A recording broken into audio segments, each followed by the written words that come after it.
Welcome back to the Wine and Dime Pod, the podcast where we drink wine and talk hoops. I'm Chris and this is Lyndsay, and we got a special episode for y'all this week.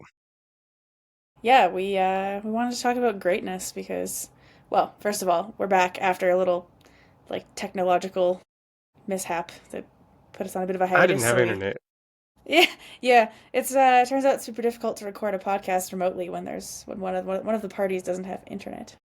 Shout out to Rogers for doing a bad job. This is a negative shout out. But this is not the kind of shout out you want. Nah, nah. Yeah, yeah. So, anyways, our schedule's a little disrupted, but I think we'll be back on track after this week. So this was Yeah. out on a Wednesday, which normally it wouldn't be.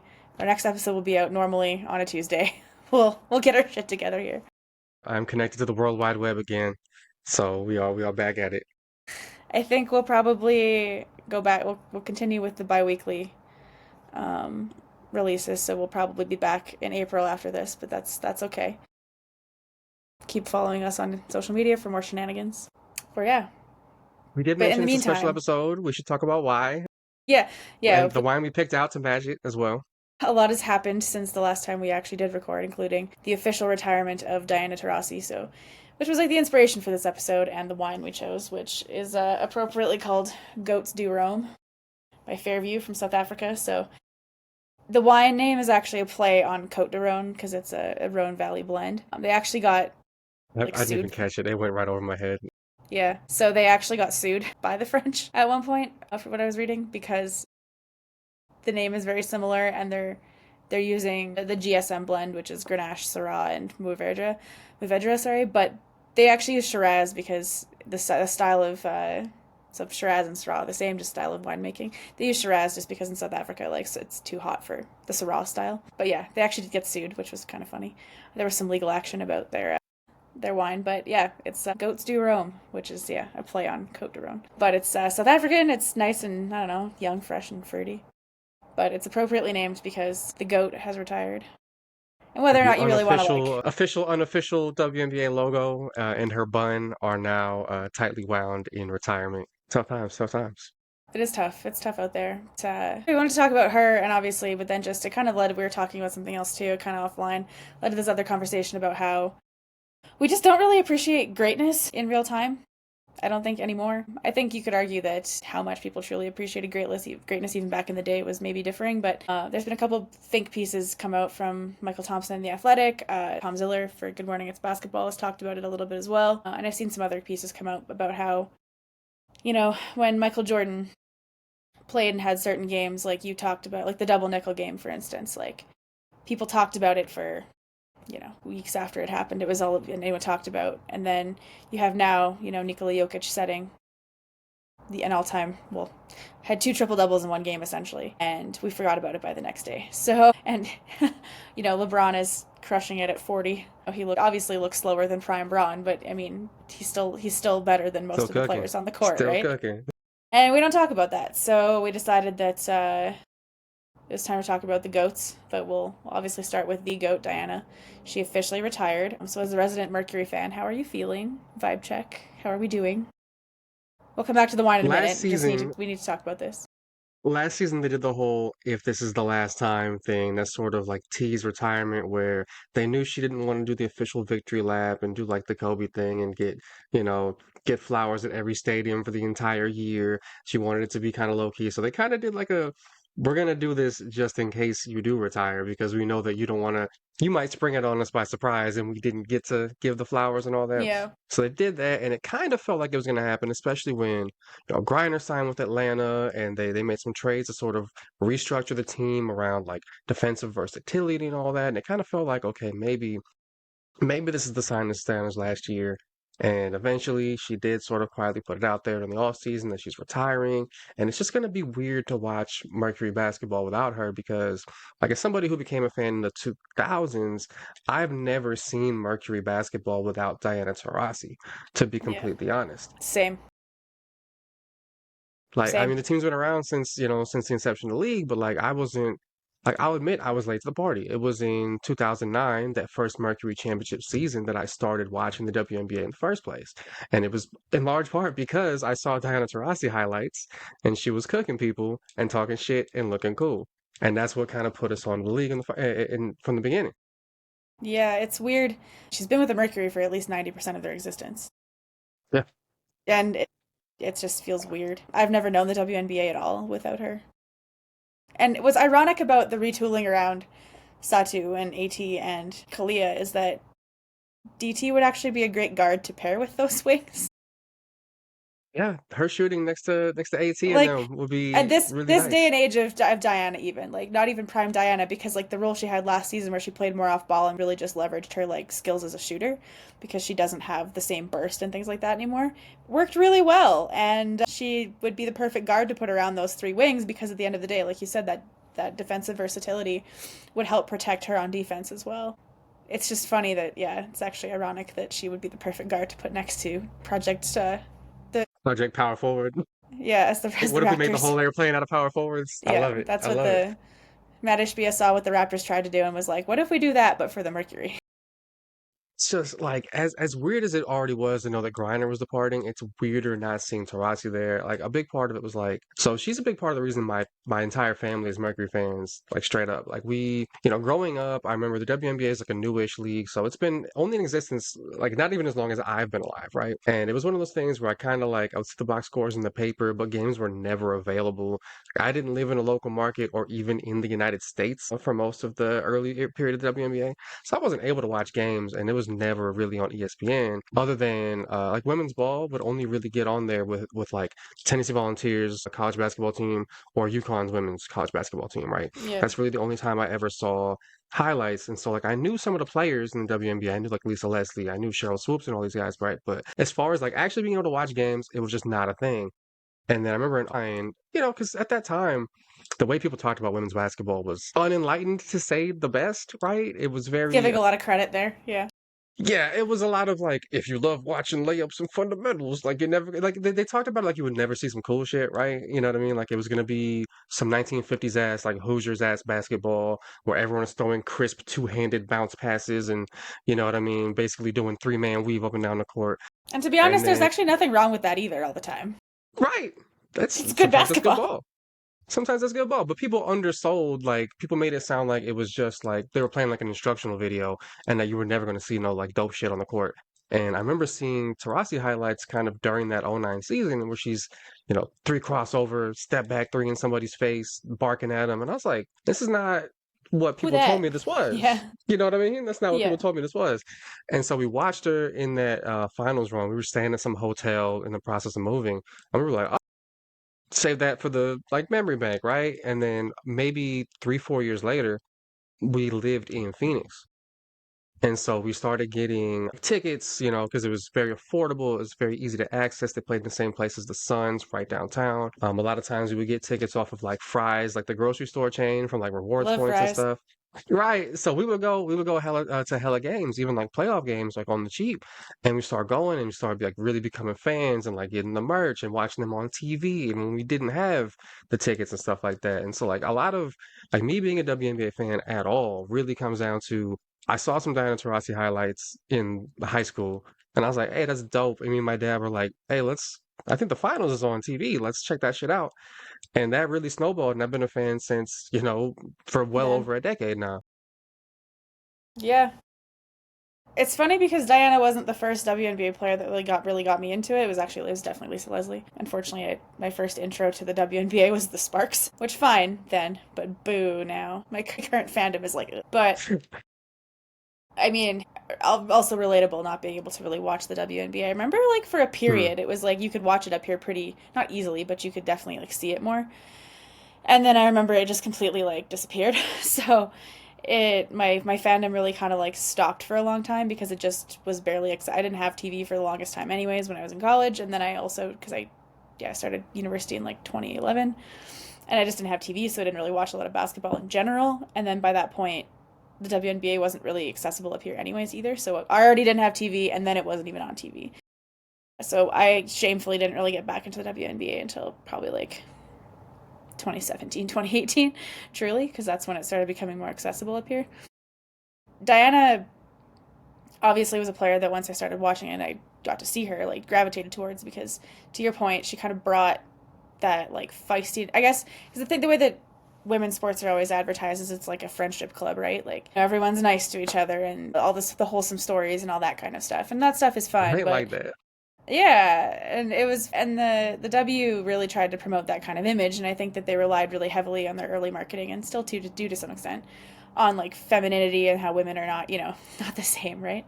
But so then Diana kind of flew in the face of that because she's not straight, she didn't really fit into any of the buckets that the W kind of wanted her to, and she never tried to, and she didn't go along with it for the most part, which I always kind of appreciated about her as well. She was never exactly like outspoken about things like her sexuality, but she was also not trying to hide it, and I always respected that. But I love that she was, yeah, that trash talking, like she brought swagger to the game that people kept saying women's basketball didn't have, both in how she played and then just the way she even acted on the court. Yeah, like super fun. And it's just weird to know that there's going to be a WNBA without her. Like once Sue Bird retired, I was kind of like felt weird because I was never a big Sue Bird fan, particularly Hmm. exactly. Like I obviously didn't dislike her by any means, and she's one of those like great players, but it never really um, it didn't hit quite the same way as when now I should have Diana's like John Stockton retiring. game. You know what I mean? Like, And like I felt like I got to see her in her last season, so the first ever WNBA game I got to go to was the Seattle Storm at Chicago Sky. And so, because my partner and I wanted to see Sue Bird before she retired, and so that was cool. And Ezzy Megbagor like missed some layup, and now my partner forever hates Ezzy. It's pretty funny. It's so random, but anyway, not that she's a Storm fan, but just Ezzy didn't like do something, and she's like, nope, can't cheer for Ezzy sorry, ever Ezzy. again. I'm sorry. Sorry, Ezzy. It's over. Fandom's weird, but yeah, it was weird seeing Sue Bird, knowing it's her last season. Like, okay, like glad we got to see it. And when we tried to go to Phoenix to watch Diana play, she was injured, so we got to see her ass on the bench, and then we got to see BG play at least after she got back from Russia, but her got released. But it's just weird now knowing too that I'll never have gotten to see Diana play because she's done. But yeah, I don't know. It's just it's crazy when the legends retire and you start thinking back on just like there's no moment that particularly actually the moment that does stand out to me the most about Diana is when she told the ref that like I'll see you in the hotel lobby. That was pretty epic. Like a very COVID specific trash talk that I love. And then the door she punched in Chicago. Yeah, Uh yeah. I'm sure you remember that one finally. for sure.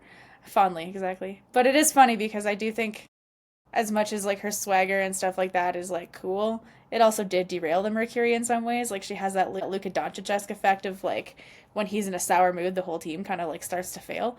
And I Hmm. felt like there was a lot of stuff that a lot of decisions the team made around Diana to placate Diana that probably actually set the team back further. Like the whole situation with Skylar Diggins Smith, Yeah, who yeah. turns out might also be part of the problem in lots of cases. I don't really know. I don't want to weigh in too hard on that. They were not meant to be together. But they definitely they're both very explosive personalities, for So lack of a better two way to put huge it. personalities next to each Yeah, other. That is it's a and small room. explosive ones. They're not exactly, yeah. And just, I felt the Vicky Nygaard hiring had something to do with Diana as well. So there was a few instances of like her trying to be like LeBron, where you're like, ooh, buddy, that's not working. Hmm. And it might have hurt her chances to win near the end. But I also respected the way that once they got like Natasha Cloud and some of those players in too this last year, the way that her game changed and she was willing to like be old lady Taurasi as well, and I think it was probably the changes that they needed. So it's always interesting to see how players like age and whether they age gracefully. And for a bit, I wasn't really so sure that she was aging gracefully, and then last year kind of turned it All of a around, which sudden, got it felt back a little bit at the end. Yeah. nice. Yeah, so I'm happy that she got to go out on her terms for sure. I'm glad the Mercury did their little, if this is it thing, because I did think it was kind of cheeky, and it was also very self-aware of the club to know like, yeah, she's not going to tell us in advance, so I guess we just have to like hedge our bets here. Be careful how we do it. But I thought it was a clever way to get around that situation. And then once BG left in free agency, I think that was probably the sign where I was like, I don't think that Diana's coming back. I think that was the biggest one because they're so close, like they're bestie, they're so close. Like Diana was there when she got back from Russia, like they flew down for that and was one of the first people she saw. So like they're really close, and I don't think BG would have left if it was going to be Diana's last season. They would have tooled around that. They probably still would have like gone out and gotten Satu and stuff like that, but they would Oh have yeah. built the team a little bit differently if BG was staying. So that was probably the biggest indication for me. But yeah, I can't imagine being in your shoes. I can imagine being in your shoes because this is kind of what it felt like when Vandersloot and Quigley and Candace Parker and all those players kind of left Chicago all at once. And I mean, the Candace Parker one was hard because It's Candace Parker and she's like a Chicago legend. But she had never like been a long-term Chicago Sky. It was weirder when the Vanderquigs left because they'd been there for so long. So it is nice that Vandersloot's back, and this is probably realistically her last season, to be honest. So I kind of have an edge of, I don't know, of sadness going into this year where I'm a little worried she's going to retire. She's not obviously as legendary as Diana, but it is crazy when those two franchise pillars like leave at the same time, and it just feels like the world is kind of ending. Yeah, I mean, the list of like accomplishments is absolutely crazy too. The resume at the end of the career, like that's why I'm so glad she got to have like one final like good productive season. Because like the Same. back issues were kind of a thing of those last few years, and it was like, like are they catering too much to her, given that she's not really that effective right now? And then that last season coming together strong, like it was a nice Yeah. cap on. I mean, multiple college championships, six fucking Olympic gold medals without losing a game, three WNBA titles, and an MVP. And I remember thinking, like, wow, just one MVP seems pretty crazy for someone who's kind of largely considered to be the greatest women's basketball player. And then I was reading that she is the last guard to win MVP in the WNBA, which is just like, that shows you how much of, stylistically they've been different over the last, they're coming a little bit closer now, but stylistically it's been different in the NBA in some ways, and that it's been a little bit more big centered, a little bit more like traditional in some senses. Yeah. The last guard to win it was Diana Taurasi, and this was over a decade ago. Yeah. MVP is such a weird one because I do think the game is very still oriented towards bigs. And I think that it's hard to have truly explosive scoring performances as a guard in the W compared to the NBA, even. And even the guards that you see doing it in the NBA, it's hard when you have a player like Jokic or Embiid who are these like incredibly skilled bigs. And I think you see that in the W a little bit too, where you have players like Jonquel Jones, who is essentially that, but for the W. Aja And you have Wilson too. Asia Like, Wilson, like you have these players who are always going, and like Stewie, like these bigs who are essentially they the ball is in their hands all the time. yeah, WNBA guard, That's you might go get you 30, but you might not average 30 because you still got to go throw some entry passes Yeah, you still because have to be a somebody point on your guard. team is posting up. Yeah, and and because of the way that like finding legitimate size in the WNBA is kind of not, it's hard for the most part. When you get those, it's a bit like the NBA. You can have a 7 footer, but I think that the game has evolved a little more on that side where you have to be, you can't just sort of be like a Roy Hibbert. No offense to Roy Hibbert, but you have to have ball skills Parks a and bit Parks more. and Rec guest star Roy Hibbert. Yeah, Parks and Rec legend. His scenes, him and Detlef Schrempf's scenes in that show are so incredible when they're trying to educate Tom on taxes and running a business. I'm Amazing. mad at him for crushing my Knicks playoff hopes in 2013, but we don't got to talk about that. Fair enough. I don't know. I think that when you have a player, like you have players with like legit size who can like do these things, they're gonna have an advantage in the W. So yeah, especially because like the disparity in the sizes of centers and like bigs in the league is very, it's real. But yeah, It's not like the NBA where your center is usually at least 6'11". Like that's just kind of the standard. yeah, you Whereas got the some 6'3" W, centers and some 6'9" centers in the WNBA, and that is yeah, a significant size difference. yeah, there's a little more variability in the sizing of your front court. So not that that allows for more dominance. You still have to be skilled, but yeah, it's a real thing. Do you think there's gonna like be another guard who could do it? Because I just like right now the best players in the league are all forwards. I mean, somebody. So as long as Aja Wilson Juju, is still whooping ass, yeah, but like somebody with the assist numbers and the scoring numbers that she puts up, somebody's gonna want to hand Caitlin Clark an MVP award. And now that she's got like a pretty nice supporting cast, it wouldn't surprise me if in the next 2 or 3 seasons we saw like a real MVP push. But then again, Aja's still out there. it's gonna be hard as She's long as still cooking. Asia. It's gonna be hard as long as Asia and Stewart are still like kind of the, and even Nafisa because like Fee put out a pretty solid bid last year for MVP. But yeah. Oh yeah, she put So her stamp on last year for sure. yeah, so it's gonna be tough for even like the most mercurial of guards like Caitlin or Paige coming in or Juju when she gets to the league. But I do think that the young crop of guards are kind of next up. So it's like once maybe Asia and Stewie are step back a little bit more. But I mean, the age just because Asia's younger than Stewie, or she's been in the league less time, I'm pretty sure. Yeah, yeah. I think she maybe just turned 30, Yeah, 31. so Asia's still got a longer runway than Stewie, and Fee is the same age as Asia. I think they came in at the same time. So Yeah, it's going to be tough for guards like Caitlin and them to really like win MVP, but I mean, kind of to the appreciating greatness as it's happening situation, I think that we're squandering a bit of what's happening with Asia Wilson. Like, I mean, partially because there's people who just never want to admit that Asia's awesome.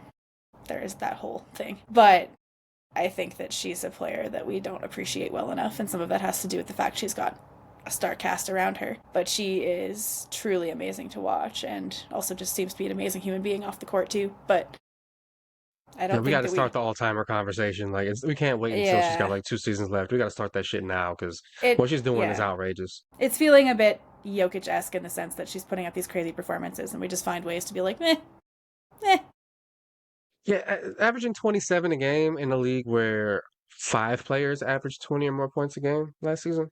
without actually shooting a lot of threes. Like she can when she steps out, she can do it, but it's not like she's relying heavily on a 3-point shot And to 12 do it. boards. This is the 40. They play 40-minute games, and she's putting up Yeah, 27 and 12 a night on yeah. 51% shooting. Like that's like 30 plus a game in like NBA talk. You know what I mean? Like that And is she's outrageous averaging at numbers. least like I think she's averaging like over 1.5 blocks per game too.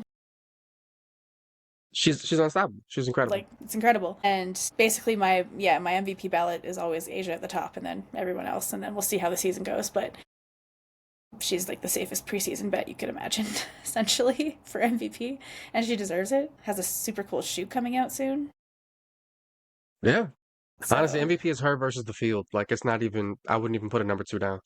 yeah, no, and I love Asia, and I just think that it's like disappointing how we don't really give her that credit. And I think last year people started to see how important she is to the team because she did drag them kicking and screaming to some victories, despite Hmm. still having, Jackie Young and Kelsey Plum, but you could see that depth had kind of gone away in Las Vegas. And now I think it'll be helped by having Jewel Lloyd. They've kind of replenished, and Chelsea Gray seems like she's back to herself, so that is very helpful. But last year was a tough season for the Aces, and you saw Asia's. It's a bit kind of, I guess, even like a little like what's happening with Jokic in the NBA this season, where like his supporting cast has been a little bit struggle, and so he's had to just like drag them to some victories, and you can see that with Asia too. She had to, drag that team kicking and screaming into the playoffs, and if it wasn't for her, they wouldn't have done as well. So you could really see like her value, but you've been able to see it before if you weren't looking elsewhere entirely. And it just sucks that I guess like my biggest beef, and sort of just to open up the conversation, I guess outside of just Diana, but I hate that it has to, especially now, it has to be either or. You can't really appreciate both. Like if you're on Asia's side for MVP, then it's like fuck Stewie, like Stewie and Fee don't do shit, and like you can't appreciate that all of them are really great, and it does come down to very like marginal things. And like, do I think Jokic is MVP this year? Absolutely. If Yeah. Shea was to win it, I also wouldn't be that It's mad because fine. he's That's also earned fine. it. Like, whatever. Yeah. It's not, he. I don't think he's doing anything quite as incredible. He's scoring like crazy, and even without his free throws, his scoring average is still incredible. But it feels a bit more like a traditional kind of MVP season versus the like crazy shit you see with Jokic. And I feel like with Asia too, and just players in general, like we just, it seems like we can't ride for one player without having to deride every other player, if that makes sense. It's kind of We're still unfortunate. doing the LeBron versus Kobe thing, Yeah. 15 years later, Or unfortunately. LeBron versus Jordan, which is Oh my super God. annoying. Not Yeah. even contemporaries, man. Like, why are we wasting our time? Honestly, I don't know. It's disappointing because I want to like all of the players, and like I'm in for like rivalries and like trash talk and that kind of stuff too, obviously, because that's what makes sports fun. But I think you can like multiple things at once. I sort of hate that like, and this is probably just internet, frankly, but like we essentially get boiled down as humans that we can't like multiple things at once, but that's obviously not true. We can hold multiple opinions at the same time. That's what makes us human. It's the fact that we have The abstract and debate diverse show thoughts. format has not helped either, where everything is No. presented as a binary on TV, and it's like, well, we have to this guy yell about this point, and this guy yell about the other point. That's how we Yeah. set up the entire show, and we're gonna do that for every topic for an hour straight. Like, it doesn't really add much to the conversation other than getting people like to become like super partisans and like Yeah. digging their heels in and not really ever intersecting. You know what I mean? It's less interesting the discourse for all that. Stan culture, I think, and like rings culture. My God. And so with this fantasy football podcast I've been listening to, I've been having this discussion a lot lately because in the NFL, like the Bengals just paid T. Higgins and Jamar Chase, and everyone's like, Yeah. "Well, that's money they could have spent on a defense," and it's like maybe, but I mean, they could have gotten some shittier defensive players and not had T. Higgins. You may as well like spend your money on good players and figure it out. And at least like, and not everybody can actually be a Super Bowl contender every year. Just like in the NBA, not every team can be a championship contender every year. So you have to still have reasons to watch those teams. Like the Pistons aren't going to win a championship, but they're really fun to watch. It's fun to see the Pistons no longer be like a laughingstock of the NBA, and all of a sudden, all that talent that was on the roster is actually doing things. And it's nice to see Cade becoming this player. It's nice to see one of the whatever Thompson is in Detroit Thompson. Yeah. He's doing Yeah. great. Like even Detroit beef, Thompson. Detroit Thompson. That's a great name, actually. Actually, that's a great name. Yeah, that is a great nickname. Did we just do something? Spike Lee movie character ass Even name, Detroit Thompson. even beef stew is punching people less. Like it's Yeah. overall, it's a Yeah. good situation in Detroit, and like Yeah. Ziller's He's only threatening to punch people now. exactly progress. Like Tom Ziller had a good piece on it. I think it was last week I sent it to you. I can't remember. Just about how Shaq is kind of low key ruining the NBA, and like he just pointed to Shaq as the best example because Hmm. he's probably the most visible former NBA player that people know who's on TV. Because if he's not on TNT talking about the game, he's in the commercial breaks as well, Hmm. selling products. So he's still very much like a face of the NBA. And then you have Kendrick Perkins, and it's like, they're all contractually obligated to only talk about the Lakers and Warriors because that makes them money. And then they literally will openly talk about the fact that they hate the current product, they don't know any of the players, Hmm. like these kinds of things. And it's like, for casual NBA fans, this is the kind of media that they're ingesting. Like, you and I are sickos, so we ingest things like Tom Ziller and other people that, not no shade to Tom Ziller, but it's like, it's really for like the real, like NBA fans who are like, into it on more than a surface level. And if you're the NBA, you need casual fans. So the fact that like casual fans can't appreciate greatness because all they're consuming in media is like Stephen A and Perk yelling at each other, or insert whatever talking heads yelling at each other all the time, and it's only about two teams, and it's only about the old stars too, right? They all deserve their flowers, but at the same time, we're not talking about the fact that even the Cavaliers aren't getting nearly as much love as they should for how fucking good they are. And even as much as I hate the Boston Celtics, even the Celtics don't get the love that they should for how good they are, to be perfectly honest. Like we don't want to talk about, again, I don't want to because I don't like the Boston Celtics, but they were an incredible team last year. I hate to Right? admit it, but Like I hate it. they were pretty It's, good. makes me want to vomit saying it, but to be The, fair, the the Shaq thing is crazy because like, you get like the Detroit Pistons are a really good example where, the team had been runny doo-doo for like 15 straight fucking years, right? And then probably all of a longer. sudden they have a real shot at potentially hosting like a first round playoff series. I think they're sixth right now. They're not super far off from fourth. They're playing actual good basketball on both ends of the court. They have a star who looks like a legit star, is one of the leaders in the league in assists, and he can get you 30, 40 points. And for him to go out there and be like, I don't watch them. What is that?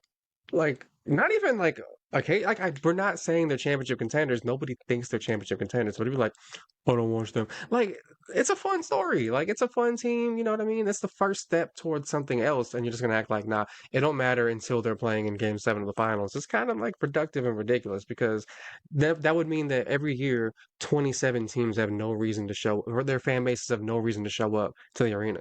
If it's only about who's going to win a championship, then you're going to have 27 empty arenas every year because most of the time, it's really only 3 teams that have a shot at winning the actual title. Yeah, well, and that was exactly like what the Ringer Fantasy Football guys were talking about, was that, realistically, there's only like 1% of the league that is actually contending for a championship. The rest think they are, but realistically, they aren't.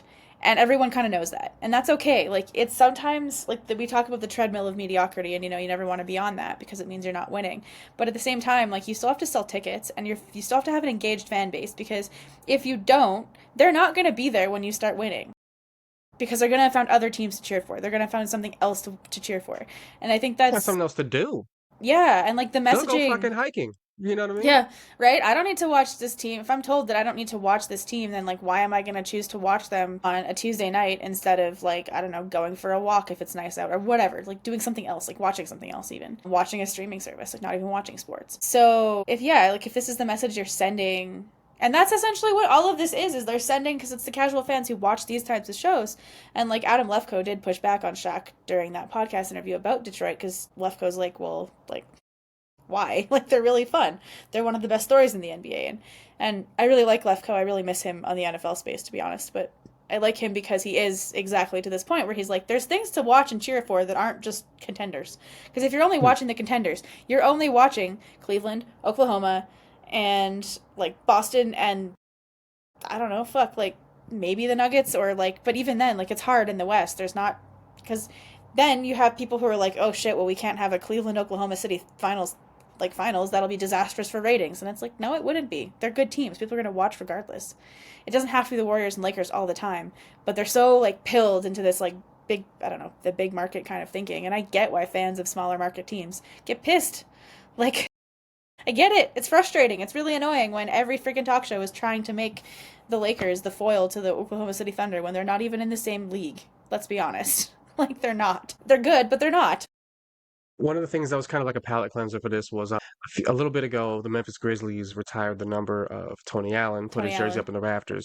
And that was one of those ones where, some people might say, oh, they never won a championship. They didn't even make it to the finals. But if you watched Grizzlies basketball in that era, that was a memorable team. That was a team the city Yeah. could be proud of. That was a team the fan base could be proud of. They put asses in seats in a city that is not a big market. They played in big, meaningful games year after year, and they had an identity, right? And he was a culture setter. He was, him screaming first team after ripping the ball from people in He's reference Tony to being freaking first team Allen. all defense. He's Tony Allen. He was the grind father, right? Yeah. He coined the term grit and grind that became the identity of a franchise that was in contention in meaningful games for, more than half a decade, right? And, never averaged double digit points. He was never, that guy who put highlights on the ball, but like that's the kind of player who can define a franchise. And like it was cool seeing a team celebrate a franchise legend from a team that did not, Win. win back to back to back championships or whatever. Like they were still meaningful. They meant something to the city, the community. The fans fucking love those guys, and I was really happy to see that. I think players like that deserve that kind of recognition. Like, Giannis got clowned after that playoff loss when they asked, like, do you consider the season a failure? He got clowned for his answer a little bit, but I got where he was trying to go with it, because like, just because and obviously it was a failure objectively in that they had championship aspirations and should have gone further in the playoffs, but I still liked his answer in that it's like, yes, you're playing to win, but like, just because you didn't, it's not black, it's not that black and white, it's not that binary. Just because you didn't win the whole thing doesn't mean that there weren't positive things about that season. And from a fan perspective, like, you have to look at it that way.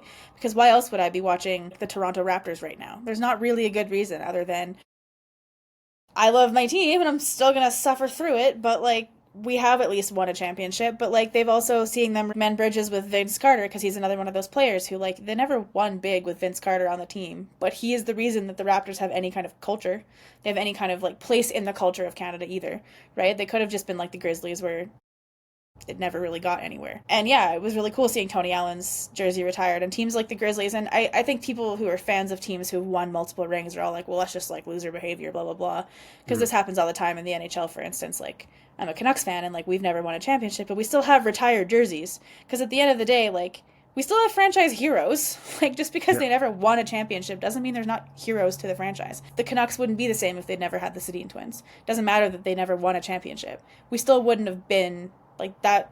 They made cheering for the Canucks fun for a long time, just like Tony Charles Allen made. Barkley is one of the biggest icons of basketball history. He never won a Yeah. championship. And I love that he owns it. Like, I hate that Shaq's instant put down is always about rings, and it's like, Mm. I get it. Honestly, Charles was just unlucky enough to have his heyday in the 90s He against was the Jordan. leading scorer of the Dream Team. He was Yeah. the leading scorer of the Dream Team. He was He just fucking one won of an those NBA MVP. he was just one of those very unfortunate people whose prime was at the same time as Michael Jordan's prime. And like, unfortunately, that's just how it It's goes. tough. Like, It's it tough. sucks. It He sucks. didn't have Scottie Pippen. It's Yeah. unfortunate. Dan It's Marley is a shitty. nice player, but he's not Scottie Pippen. Not Scotty. Poor Marley, he gets beat up so much. But Hey, it's just his chain of bars halfway decent, not bad. all right. That's cool. Shout out to Suburban Phoenix. Good for him.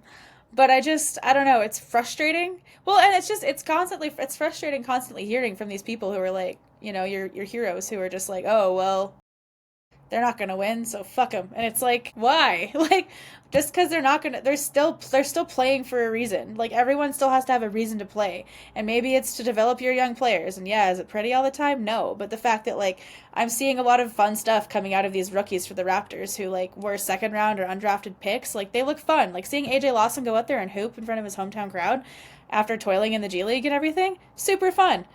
Shout out to him. I have watched him toil in the G League many, many Yeah, times because I cover the Raptors 905, and I was really happy to see him out there hooping, man, put up like a 30-point game in the big leagues. He felt a little and he's bit. been I'm not still not gonna be a Raptors fan, but like I felt a little no. bit of pride. I was happy for him because he's a nice dude. Like shout out to him. Right, and it's like kind of hard to not feel like happy for him at the end of the day. It's fun to see those things, and if you can't cheer for those things, then like why are you even a fan? Because at the end of the day, if you're told all that matters are rings, you're not going to stick around in the lean times because you have to have lean times to get to the good times. Unfortunately, that's just how fandom ebbs and team building ebbs and flows. It's really hard to be that good for that long, especially in this particular climate with like just players being able to leverage movement, but also like the salary cap stuff that's happened. It's getting even harder, right? So there's gonna be a lot of off times, and like I don't think parity is a bad thing all the time. It's fun to watch a new championship every year. It's fun to have a new fan base get to experience something really cool every year. Not that I'm against dynasties, obviously, but I've also never cheered for one because my team's never been one, so there's that. But it is still fun to cheer for your team because you have to have reasons to cheer for them. Otherwise, people would never have cheered for them. Cheered for the Knicks for a long ass time, right? They were shit, but they're still the Knicks, and you found reasons to cheer for them. So, Sure fucking did. right, and it's just like, and it's I find it so funny though how like with just like the ESPN kind of that whole talking point where it's like they never do that kind of shit to like teams like the Knicks, where it's like they never be like, oh, why cheer for them because they're not going to win.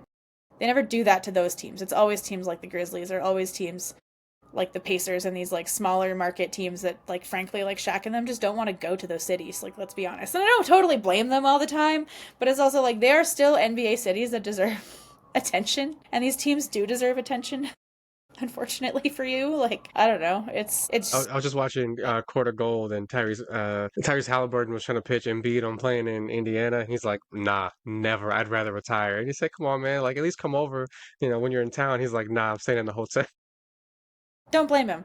Again, not trying to like this is not yeah like the Pacers don't play in a fun place, and that's fine, but they still deserve, if they're gonna be, if because they're sure they could be like a very fun team to watch in the next few years, and they've had some fun stories. Like they had an undrafted player playing last night who played really freaking good, and I don't know, I feel like there's so much more to cheer for in the league, and it's about like these smaller things, but it's also about like watching these franchise greats like Giannis. Basically, we always give him the fine work award, kind of like Stanley every year because no one seems to notice him. But he's playing fucking incredibly, and he's putting up like all-time great stats, and he's an all-time great Dude, player. But because it's just this world we live in where it's like unless you are seriously going to win a ring, we don't really give a shit about you, and I think that's really unfortunate. Like 6 straight seasons of at least 28 points, 11 boards, and 5.5 assists. 6 straight seasons. And when is the last time you've heard someone be like, "Hey, Giannis should be the MVP?" What he's doing is crazy. The I Bucks have think kind of built an awkward roster roster. around him in some ways the Yeah. last few years, but he's been playing. He should be in the, all-time greats conversation at some point. But a lot of people are just not watching Milwaukee Bucks regular season games, unfortunately, even though he is still absolutely incredible. It's crazy because, and I mean, the MVP thing, in my mind, he should be third in voting every year. Like, I don't think he's been better than Jokic or even Embiid the last, like, when Embiid won that year. I don't think Giannis has been better than that, but I think he should be top three in voting every single year.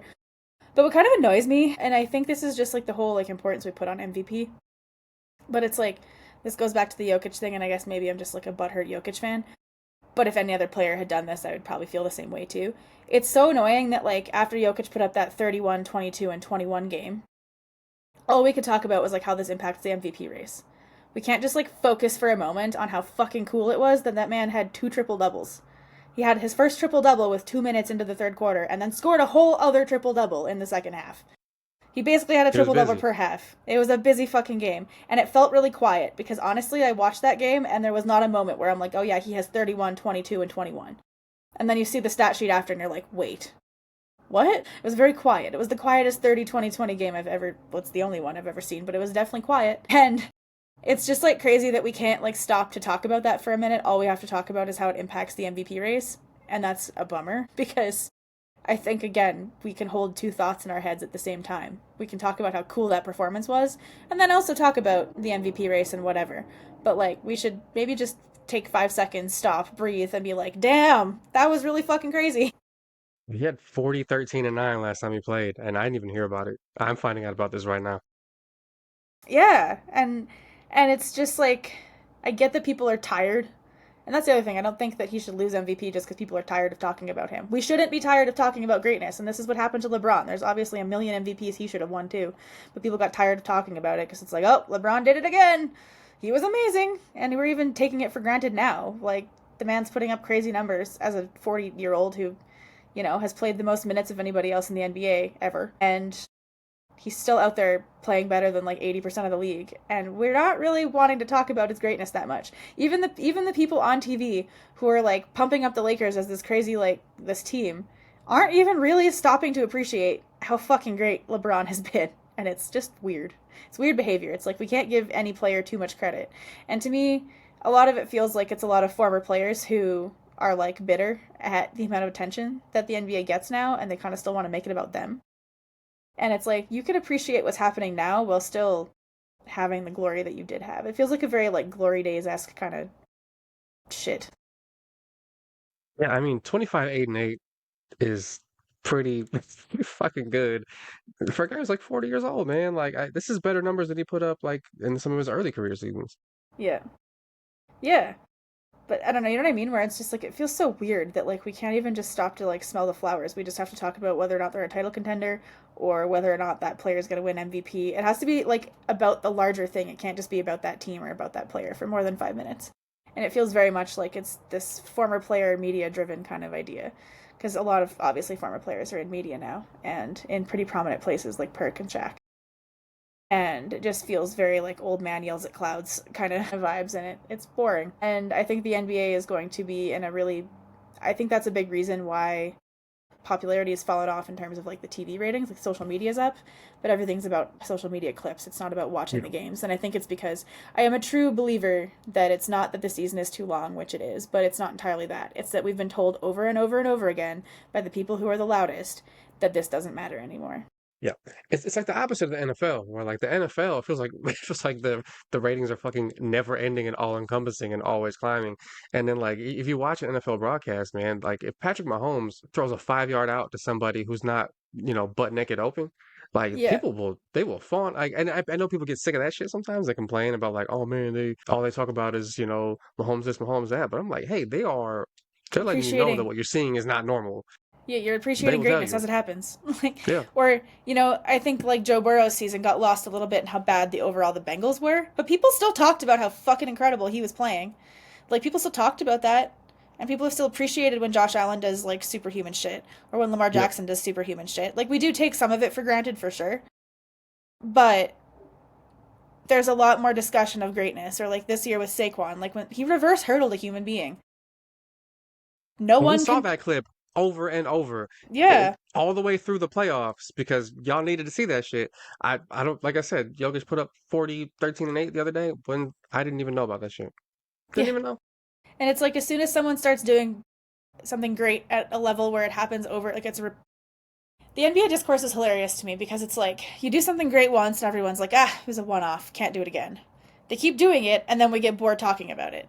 So it's like what do we want? What do people want? And I feel like the NBA leaned too hard into, and you see that even with who they're paying with media, right? Like someone like Zach Lowe who actually talks about basketball and actually talks about the cool stuff that's happening and like even teams that aren't going to win, like some redeeming qualities for those teams. He doesn't have a job anymore, and yet someone like Perk who only talks about two teams or is like, I don't know, a hot take merchant, he's getting all this money, and it's like we've just dumbed down the coverage of the NBA to pay people like Stephen A and Perk, but we can't pay people who actually have like good thoughts in their brains. Like I'm honestly surprised Brian Windhorst has a job sometimes because if it wasn't for his like reporting and like salary cap stuff, I'm not sure he would because like he talks too smartly about basketball for ESPN. I don't know.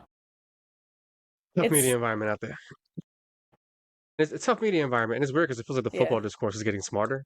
it is. No, it is because they, It's you really see, weird. you actually see It's it the with meathead ESPN. sport. It's supposed to Yeah, be the meathead sport, yeah, but like you get people like Dominic Foxworth and guys like that on there coming in. yeah. They're talking really intelligently about Like football, and I'm like, ESPN this is poaching Ben Solak from The Ringer. Like he's one of the youngest, like smartest people in football, and he has a good way of explaining difficult things in non-difficult ways. Just like like Dominique or Mina Kimes or those people who are really smart. Because I think football is a really complicated sport, and so like you can either talk about it in a meathead way, or you can have really smart people dumb it down, or not dumb it down, but like make it make sense in a way that like everyone understands. Mm. And basketball is not necessarily as complicated of a sport. It can be if you want it to be. But instead of having people like that, like Zach Lowe or whoever who can, talk about that, but also not. Yeah. I don't know. It's so frustrating. I hate it. It drives me crazy. And I just want to like, I just wanted to have this little conversation about like, we do actually appreciate greatness. And when I say that I want Jokic to win MVP, it's not because I hate Shea. I think Shea is amazing. Go Canada. I love Shea. It'd be so cool if he won. I do think he has the right to be the face of the league, much to any American disagreement. Like, who cares? He has the ability, and who cares if the face of your league is not American? I'm sorry, who fucking cares?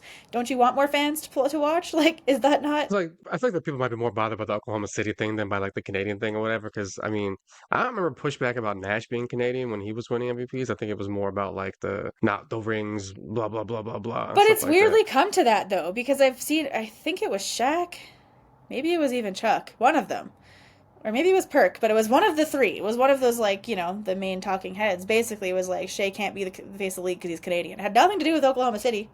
It had everything to do with the fact he's not American. The And face I of the was league thing. I like, don't really care that much about that, to be honest. neither, Like, neither. But I do it's think not a it's real dumb. title. But I do think it's dumb that like if an American hasn't won an MVP in a long time, we're like panicking, and I'm like, okay, but it was never Oh, really your someone tell sport. Jason Tatum to start being cool, okay? Like that's to the face of the. Or like I don't know, Anthony Edwards has an opportunity to win MVP eventually. I think he's too good to not. It's just that like the Timberwolves are the Timberwolves, so we'll see. I think David Stern might have David Stern might rise up out his grave and Anthony Edwards becomes the face of the league. Yeah, but I don't know. It's just it's frustrating that we don't appreciate greatness while it's happening, and I like to think that a player like Diana got appropriately appreciated while she was playing, and it's nice to see her get the appropriate praise afterwards as well. Yeah, it's rare. It's rare.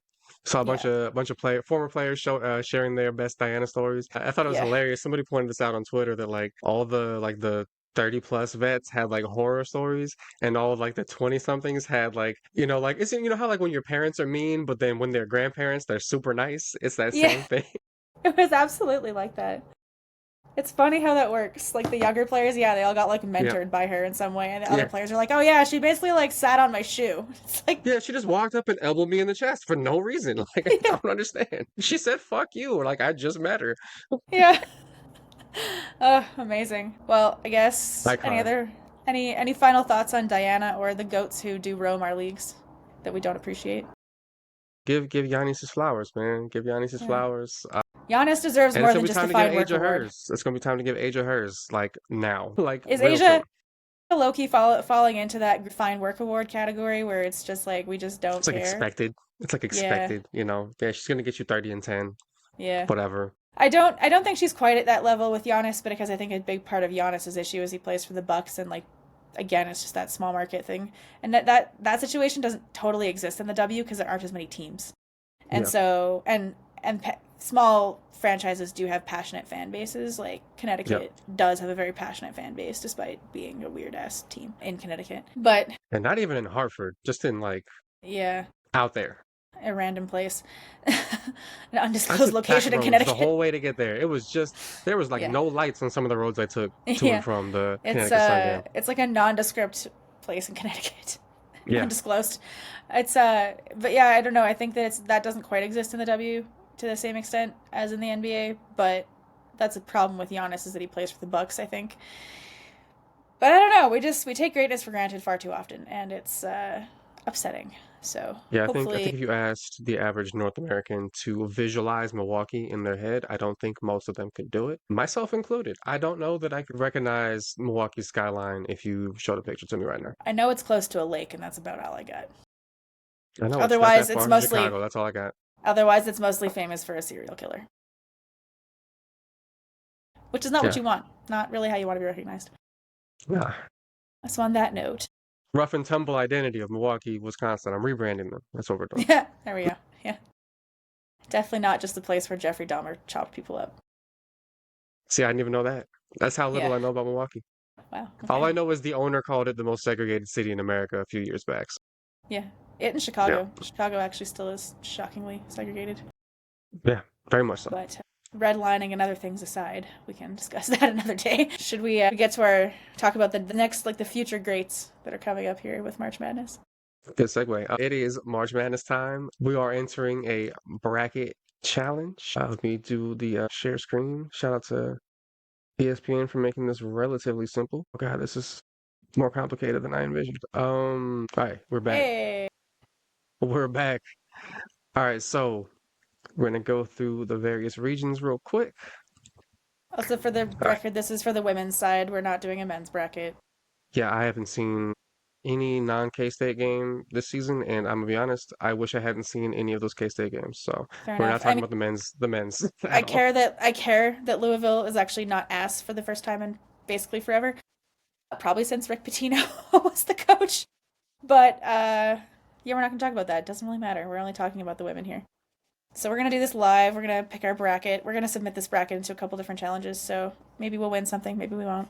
But we're gonna All do right, this we're as gonna. a team. This is a team effort. I'm gonna.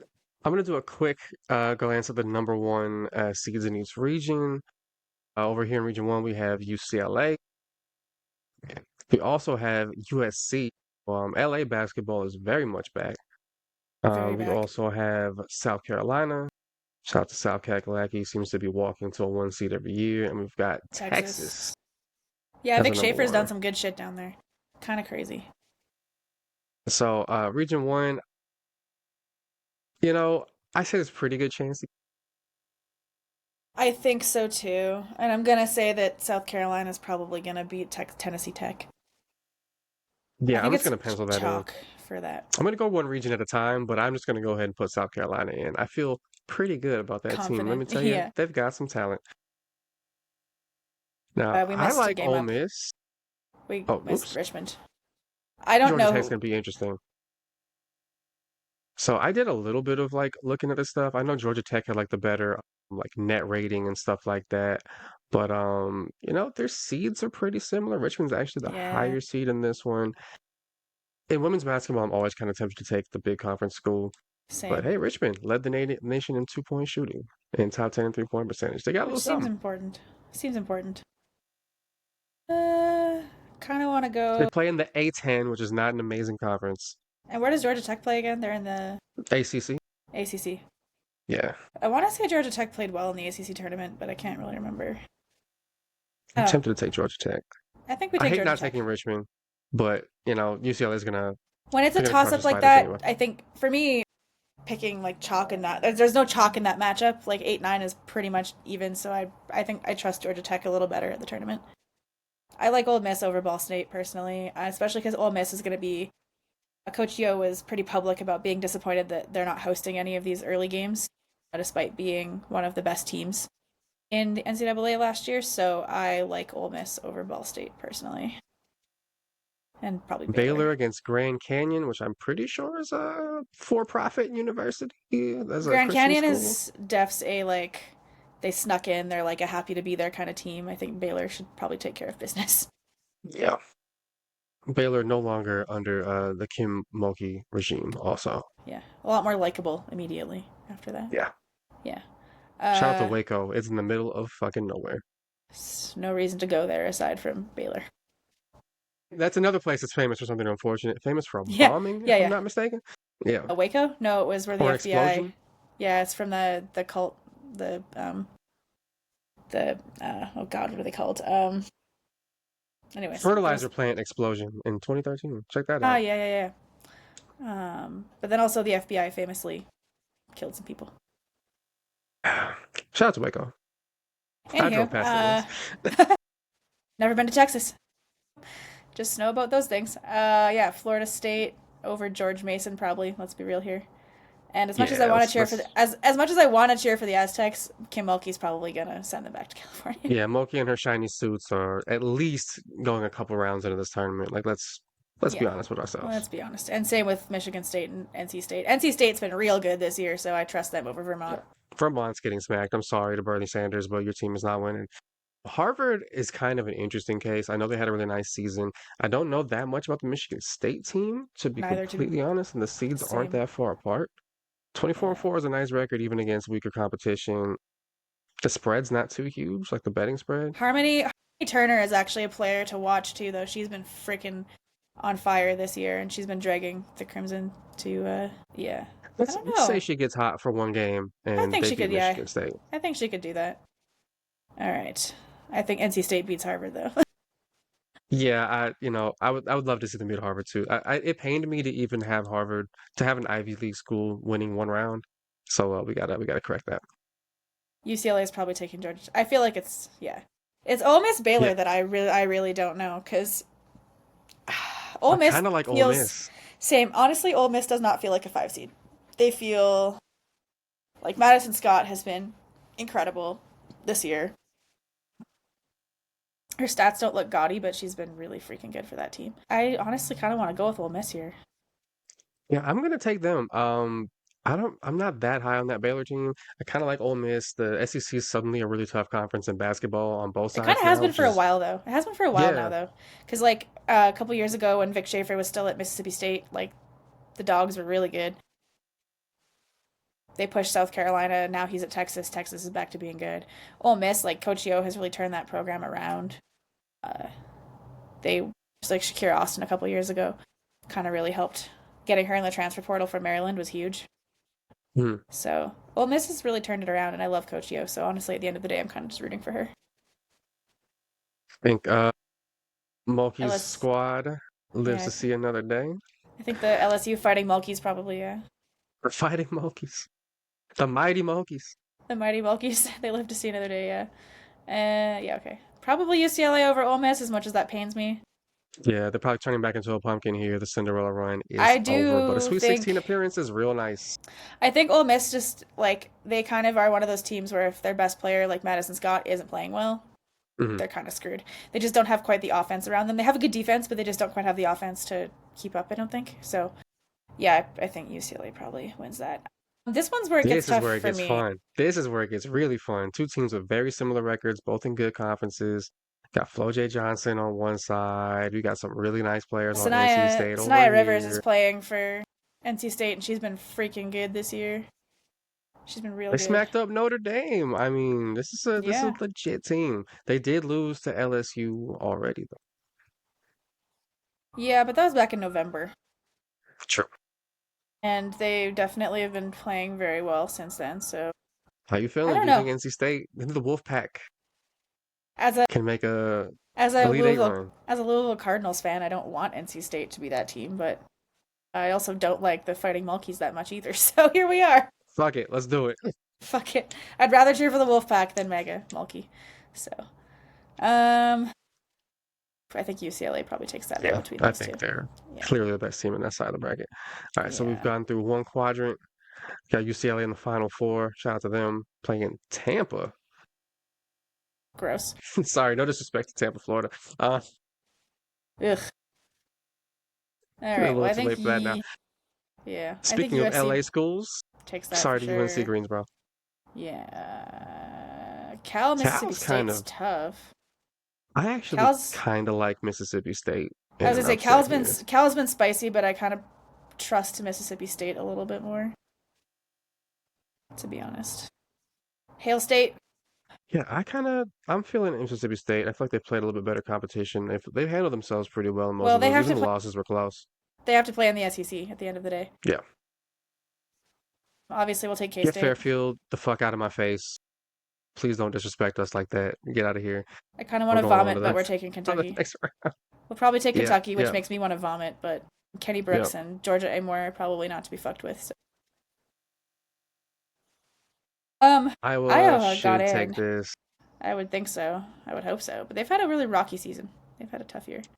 10 losses, not super incredible, but I just think there's a little bit more talent than Murray State's got. Although they got two scorers out there getting some buckets, I just don't.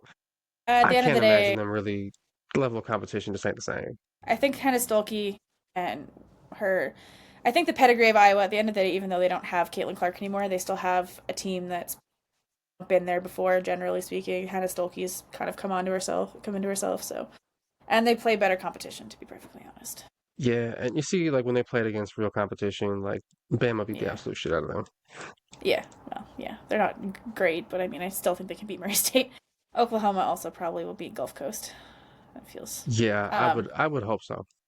uh, Reagan Beers is playing really, really well. Wait, did she go to Oklahoma State or did she go to Oklahoma? I think she went to Oklahoma. Yeah, Either way, we're gonna see her in this side of the bracket. she went to Oklahoma. She went to the Sooners. Which I learned why they're called the Sooners, actually, recently, randomly. I never really knew. It's one of those things where I've looked it up like 10 times and forgotten every single time I've looked it up. Oh my God, look at this result against Texas. Oof. Not a good matchup for South Dakota State there. Great. But they did beat Creighton. That's a halfway decent team. Beat the But no, they're not going to beat Duh. Oklahoma State. I'm sorry. No, the I hate Oklahoma to say State's it. winning. I think UConn will beat Arkansas State. I would put a solid $5 on UConn beating Arkansas State. Yeah, it seems pretty safe. Mm. I think USC beats the Dogs. Yeah. You Whoa. know what? I I have no idea what Ioka Lee's status is going to be for this game. She didn't play in the Big 12 tournament, which they kind of got bounced out of in their second game. It's unclear. They say she's ready to go, but does ready to go mean she's going to play 15 minutes and get injured again, or play 20 minutes and that's going to be her minutes limit and walk out because she's basically played 20 minutes a game when she has been healthy this year. But if she's anything reasonably effective, I think they can beat Kentucky because Kansas State was well on the way to being a higher seed than this before she started getting injured again and again. Who else is But even on Kentucky aside from Georgia Amore? Because Georgia Amore, as far as I know, has been like the main player. I guess Clara Strack, but I don't I know a whole lot about that one. because I hate Kentucky so much, I also kind of just want to choose K State because Yeah, I am also inclined to be a homer here. Also, man, y'all can't be out here scoring 49 points in a whole game. Please get out of my face. Kansas State beats Kentucky. yeah, good. Mm. I think Oklahoma beats Iowa here though. Yeah, I think at the end of the day, like we saw, Iowa kind of crumbles to bigger competition. And I think Reagan Beers is going to have a good tournament. She had a great tournament for Oregon State last year, so I suspect she's going to be, now that she's at a bigger school with more eyes, I think she's going to want to win. I think So, UConn is. yeah, that I think seems they're safe. cruising. UConn, I think, beats Oklahoma. At the end of the day, I Yeah, don't know that Oklahoma has enough to beat UConn. I think we see, yeah, USC, I think, beats Kansas State, I think USC. unfortunately. It pains me to say this, but USC is probably gonna beat us. They are, as you Juju might is say, too fucking good. loaded. Yeah, yeah, yeah. That's not just Juju either. They've got Talia Van They got hoopers. Olhoffen. They've got fucking Kiki Uriafen. They've also got a Canadian on them on their team, so I'm kind of cheering for USC. She's been getting buckets, so good for Yeah, them. that's a matchup where USC would probably have five of the seven best players, Yeah, for sure. which And is tough to say, but and good that's life. coaching. Good coaching Yeah, too. yeah. Wish they didn't have that, but it is what it is. Yeah, USC UConn will be a hell of a matchup, especially before the Final Four even runs around. Who do you think that's wins this tough. one? I think USC, to be honest. I don't know. I just part of me doesn't Last time they trust. played UConn on the road, 2-point win in I December. think USC loves these big games. They get up for them. The fact they lost to the Irish kind of sucks, but I don't know. I don't really trust the supporting cast of UConn quite as much as I do USC. Partially because outside of Paige and like Azzy's been good and Sarah Strong's obviously been amazing. I just don't really know what to expect. I think UConn's going to come to play, and I think that game's going to be really tight. But I'm still going to go with USC. I think personally. I think they pull out a second narrow win over UConn. Maybe this Yeah. time by more than 2 points, but I think it'll be really tight. Yeah. All right, now All we're over right. here. Utah and Indiana. Talk Oof. about states that I do not want to visit. Yeah. I've paid almost no attention to Indiana this year, so I really don't know. I know that they've always got solid coaching and whatever, but I don't know any of their top players this year. They haven't had. Oh, Sydney Parrish is still there. Okay.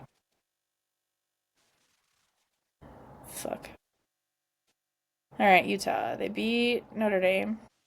They Ooh, beat look at this result. That's an interesting one. Wow, check that out. That's crazy. smacked them. Got smacked. Sorry. Just Ugh, off the strength of boy. that, I'm gonna go ahead and I'm leaning Indiana. Yeah, Indiana They beat Ohio State. They beat Baylor. they played two really good teams. They played two one seeds pretty tough ish. Yeah, they played the Terrapins pretty tough. Played USC I tough again think here. I think I like Indiana better too in terms of just the strength of competition. Like they lost, but I feel like they've played good games against them. Their record's I'll not take as good as not as good as Utah, but I feel like they played better competition than Utah. I'll take the Hoosiers to get smacked in Yeah, the next South round by South Carolina's Carolina. Defs winning Just that gonna go one. ahead and pencil them in. I think the Crimson Bama Tide versus Green probably Bay. roll Tide. I think. Yeah, Maryland. I think over Norfolk.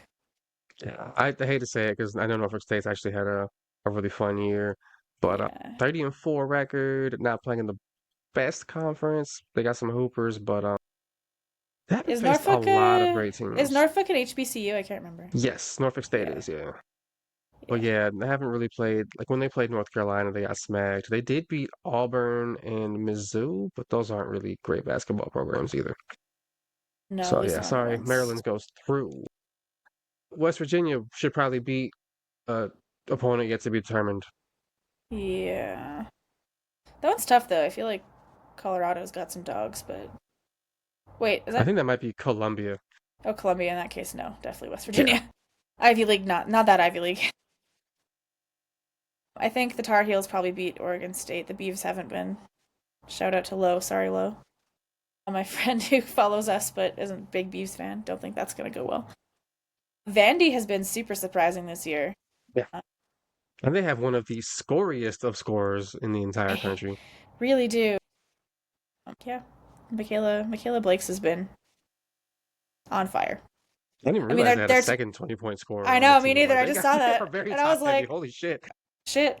If those two players suck, they are screwed. I mean, they played. Actually, can you go back to that? Oh yeah. That preview for Vandy. I'll go down. They played. I mean, they played LSU tough. They played Texas. Yeah, they got smoked by Texas, but Yeah. they And played Oklahoma. and Oklahoma and South Carolina. Okay, They've gotten well, smoked a few times. I feel like they're a very top heavy team, but they are. But I mean, I don't know played. that They Oregon's any better. they played better competition in my mind than Oregon to some extent because they have to Look play. at this. Does Vandy have to play in the SEC? They're in the SEC. Yeah, yeah. So I mean, honestly, just based on conference, I'd choose Vandy anyways. It's hard Yeah, to live. it'll be It's fun hard. to It's a tough life to live in the SEC, to be honest with you. If you're not, yeah. even for the top teams, I mean, the fact that like the South Carolina, the number one seed, came down to a coin flip is fucked up. It'll be fun to see Blake St. Pierre go double dragon and just like shoot all the shots for the entire game. That could be entertaining for Yeah, a little bit. Uh, it Duke depresses. versus Lehigh, 2 versus 15 is bringing back some memories, but I want to vomit saying that Duke is gonna win this. yeah, I hate. they're gonna crush them. It's not gonna be a CJ McCollum situation again, No, I don't think. no. Bama, I Maryland, think kind of fun. Maryland. I think Maryland. I trust Brenda Freese and co. At the end of the day, on that one, I think Yeah, South we're going Carolina. with South Carolina. Old I think Bay South over White Carolina. Sauce.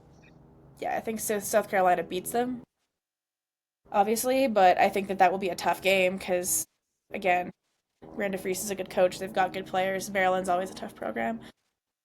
I think North Carolina probably beats West Virginia here.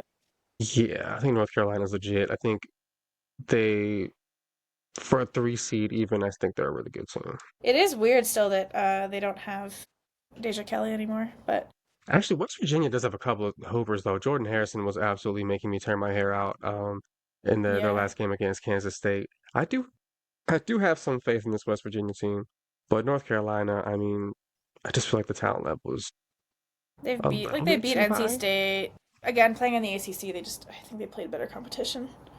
Oops. I mean, they didn't lose badly to Duke. They didn't lose to yeah. I think this is going to be Some a of their really good game. losses, I think so too. I think some of their losses were really close though. West Virginia has a couple of really good guards, really good with the ball in their hands, can really shoot it, but I think North Carolina ultimately is just a better team. But I think this is going to be actually a really fun game. I agree. This one's tough because Vandy I think can beat anybody when those two players go off, but Hmm. Toby Fournier, but Duke has a pretty deep team because like Toby Fournier has been really good this year as a freshman off the bench. Shout out Team Canada. I still need her to dunk in a live game, not just in warm-ups, but at the same time, Duke is usually good for a collapse at some point, so this could be the game where they collapse. It'll be fun. Yeah. Yeah. Yeah. I'm good with Vandy. Fuck it. I think Vandy, the road will end there for them, I though. think so I think too. North Kakalaki goes through, and then they lose We to have a their neighbors. Battle of the Carolinas. Yep. Little Civil War action. I think South Carolina's gonna. Sorry, Take Tar that one. Heels. Sorry to Michael Yeah. Jordan. Sorry to Vince Carter. All I like their right. coach too. She's been fun. Yeah, Texas is definitely probably going to win whatever that game is. I think High Duh. Point and William and Mary are the two. Yeah, Although every time I definitely. see HPU, I always think Hawaii Pacific University, but no, I know it's High Point. Sorry, Yeah. neither one of them is going to be beating Texas. This will be the high point of your season. Yes. Yes. Getting to play Texas. Yeah, Illinois and Creighton. That Texas could beat one's William and Mary. I'm pretty sure. So I would not even. with one hand tied behind their back. Um, Illinois and Creighton. Ugh. I hate these I eight think they're nine both ones kind of because I just mediocre. never really know what to think. I'm not super sold on either team. I think they're both This kind one of. could kind of be a coin flip, frankly.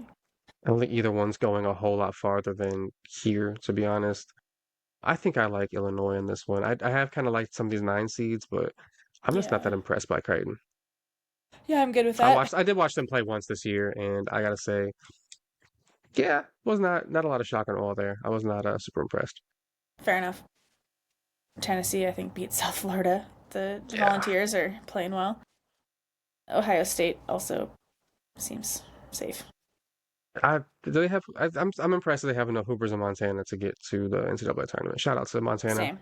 for Same. developing a basketball culture, I guess, but they're not going farther than they're not beating Ohio State. I think the Wolverines definitely take this. Silas Swords is on one right now, and they're at least gonna get past Iowa Yeah, and State. Princeton can kick rocks. Yeah. Well. Ugh. God. Yeah. Ugh.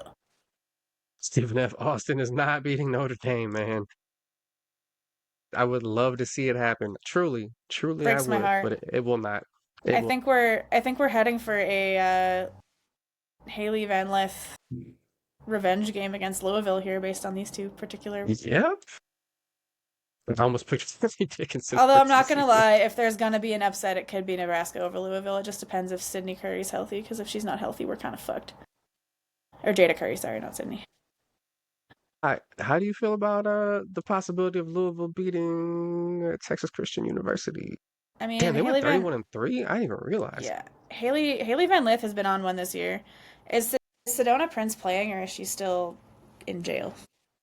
And I think she I played don't mean at least a literal couple jail games ago. yet, but she's been heading there I'm reasonably potentially. certain she just played, but also like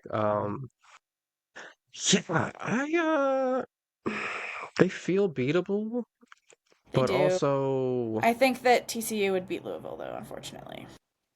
yeah, that's one of those ones. They feel beatable, but is Louisville the one to beat them? That is the question, and I don't think that they If maybe Jada are. Curry gets really hot and Haley Van Lith is cold, because that happens occasionally, Yeah. then we could have a chance. But like Louisville has a good defense, but we just do not have the offense to support that. I think if there's an upset, it could be Michigan over Notre Dame, though, to be perfectly honest, because. Oh, okay, we're just doing that. My bad, I didn't mean to click on it, but Oh, okay. I was like, here's the preview. Here's the preview. because like Olivia Miles and Hannah Hidalgo have been amazing, so I don't really want to bet against them. But also, like Silas Swords has been really, really good, and I do trust her to actually do something in this tournament because like she's got big game experience. She did play on the Olympic team for Team Canada, so like If that's Utah actually one can of beat the. them, It's kind of one of the fun things about some of these Canadian players that are in the NCAA, and like this happened with Aaliyah Edwards. Like they got time on like Team Canada's like senior women's team, so like they've actually got experience kind of at like a next level that a lot of players do not have because it's hard to make Team USA even as a WNBA player. I don't know. some ugly losses to some of the absolute best teams in the country, and also Michigan State. But they've played a couple of close ones against some good teams. They gave South Carolina a little run for it. Played Oklahoma tough. I kind of like the idea of Michigan beating Notre Dame more than I like the odds, if that makes Same, sense. yeah, same. God, I hate the Fighting Irish. I think it might be Notre Dame, I think we gotta man. go Notre Dame. TCU Notre Yeah. Dame though gets really interesting. That's a super interesting matchup. I wish they could both lose. I Same. really Me do. too. Desperately. Do you think that 14th year senior Haley Van Lith will lead TCU to victory in this one? Well, we can dream, but I'm gonna go with no. Notre Dame, it is. Catholicism wins again. Texas versus Illinois. Like, come on. Yeah. Let's be serious. Tennessee. Tennessee, Ohio State could be kind of fun.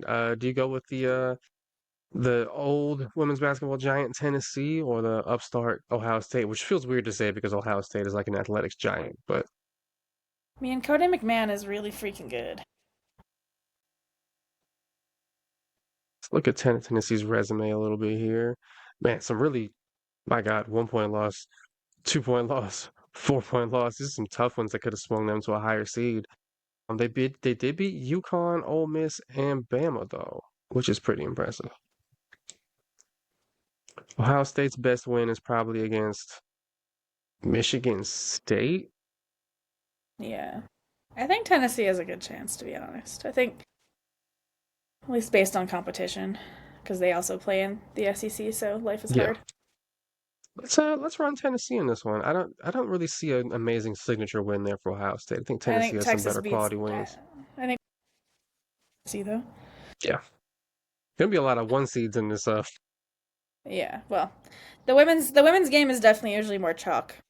Yeah, yeah. Nobody lower than a 3 seed has ever won the national championship. Yeah. Oh So boy. Texas or Notre Dame.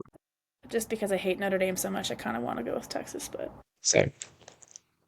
We actually haven't talked too much about Texas just because their matchup so far felt so obvious.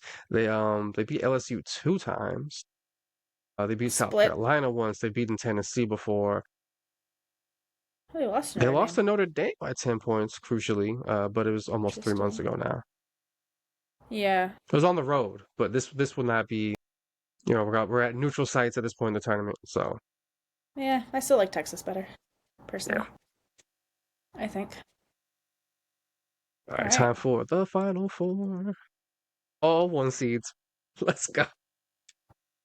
And some really freaking good games too, because like UCLA Yep. versus USC is like that was a good matchup every time. UCLA pulled out more wins, I think, though, right? Well, Let's based take on a record, they would have. look. Yeah, 30-2 versus 28-3.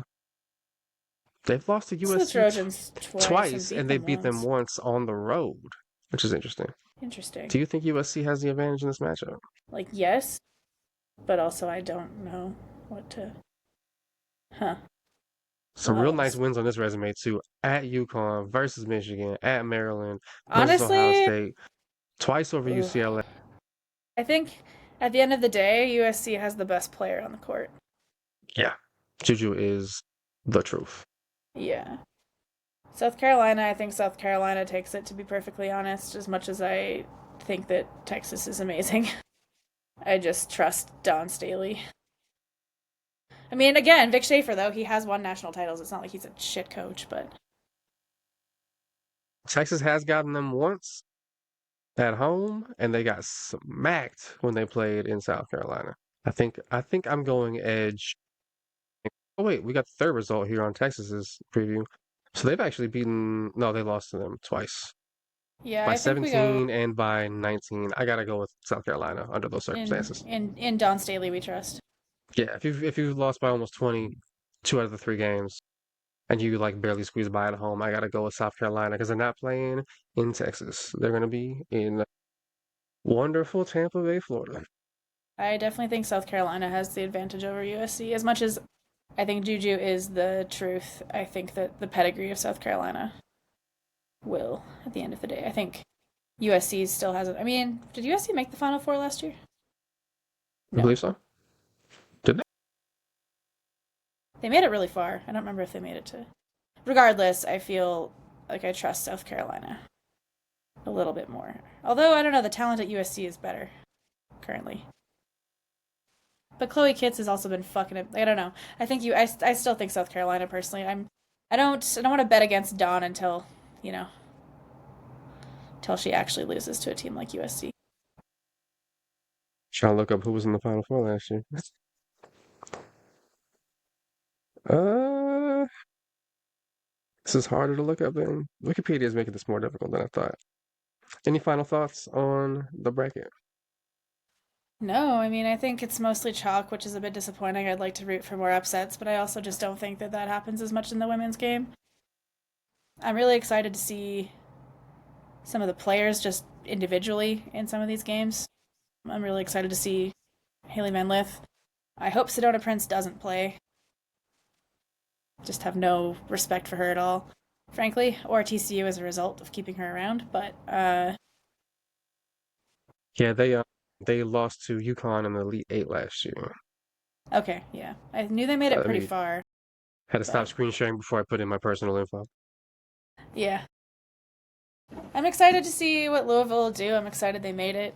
We're one of the few schools to have both the men's and women's sides in the tourney, and both of them are at least top 8 rank, so that's kind of fun. Louisville's very much in a rebuilding situation. We don't have, outside of Jada Curry, we don't have a lot for offense yet. It's a lot of younger players, but I mean, Olivia Cochran's been around for a while, so I'm excited to see her go out, hopefully with a bang. I'm excited to see UCLA and USC. That Battle of California is going to happen way too soon, but that game's always fun.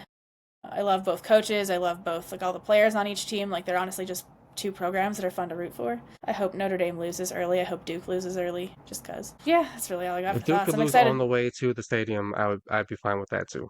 Honestly, same. I'd be cool with it, but I really enjoyed. Yeah, I don't know. It'll be a fun tournament. I'm excited for it. At the end of the day, I'm just excited to have basketball. Not that I get to watch most of it during the day because I have a job, but I am excited still. Yeah, the having a job part does get in the way of a lot of fun. It really does. Yeah, it really interferes with basketball, which is a bit of a bummer. But what are you gonna do? Huge bummer. Yeah, unfortunately, the United States is interfering with my job, so that's also fun. But here we are. We can talk about the trade war next episode when we talk about depressing situations. Exactly right. That'll actually fit right in with the theme. Yeah, yeah, yeah. But since we actually didn't really talk about it, what do you think of the wine? How do we feel about Goats Do Roam? Pretty good, pretty good. I wouldn't say it's like one of the top two or three that we've had, but it was a good wine. Like I enjoyed it. It's pretty balanced. Yeah, it's a little more acidic than I expected. You can definitely tell that it's more of like that Shiraz style versus Syrah style. It's fine, honestly. It's not as good as the name lets on, I guess.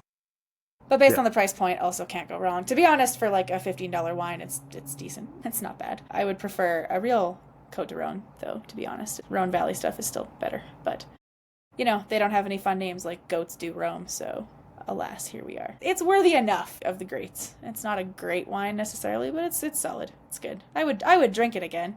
I don't know if I'd go Sure out of would. my way to buy it necessarily again, but I also wouldn't be mad if I had to. It was like $13 too. Like it was pretty cheap.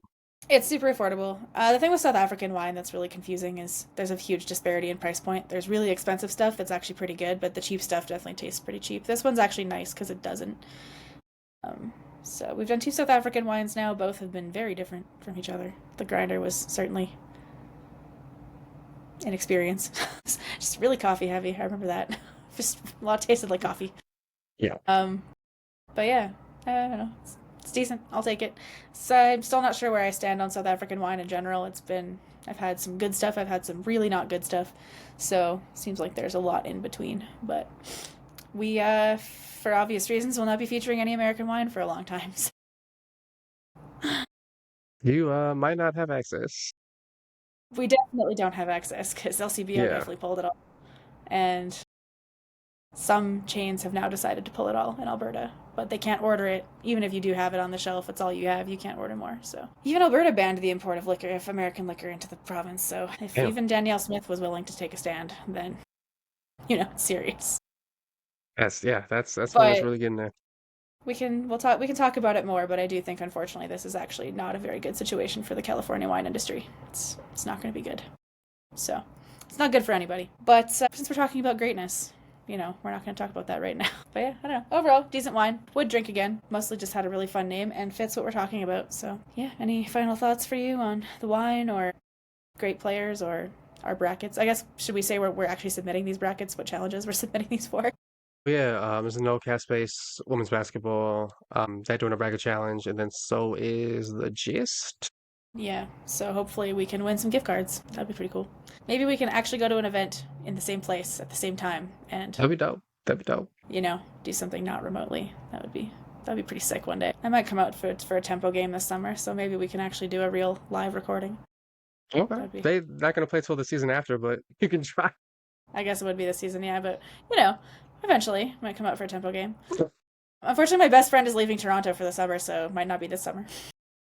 Damn. Yeah, until I have another reason to go. But who knows? We'll see what happens. You never know. I do have a $500 Porter gift card I need to use, and Porter doesn't fly from Alberta to very many places, so It's not.